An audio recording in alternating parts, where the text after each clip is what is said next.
life in professional football can be difficult, even more so when you've spent your career bouncing around with 12 different NFL teams.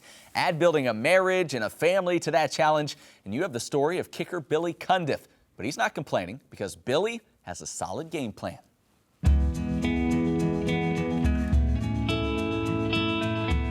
When you look at my journey to the NFL, things are a little skewed because I had multiple seasons where I played for multiple teams within that season.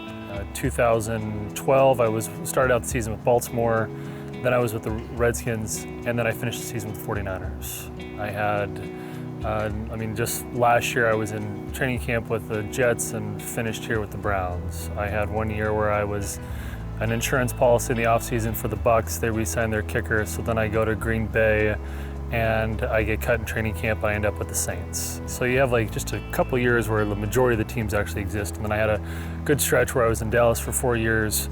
I was in Baltimore for 3 years, and this is my third year here. So that kind of makes up the majority of my time in the NFL. Being in the NFL is hard. I think anybody would say it's a struggle regardless how many teams you play. Just know that it goes with the territory, especially if you're trying to go after a position where they only carry one guy in the roster at a time. So for me, it's very tough to get a job in the first place, and it's tough to keep a job, especially when you're being a place kicker or a punter or a long snapper. It's tough. It's extremely tough, especially when my family lives in Arizona during the football season, so I live away from my kids and my wife.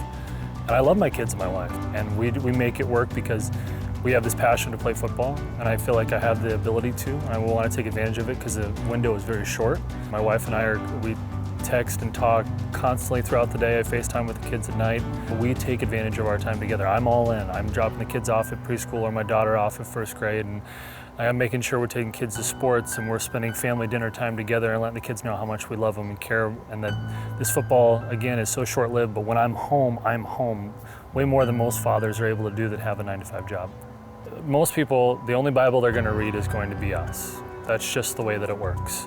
So you can take two choices. You can beat them over the head with it, or you can live the example out. And I feel like my time in the NFL, it's much better to walk the walk than it is talk the talk. Most of the things that plague professional athletes when you have the kind of notoriety they have and the money that comes into their hands, I think about Proverbs.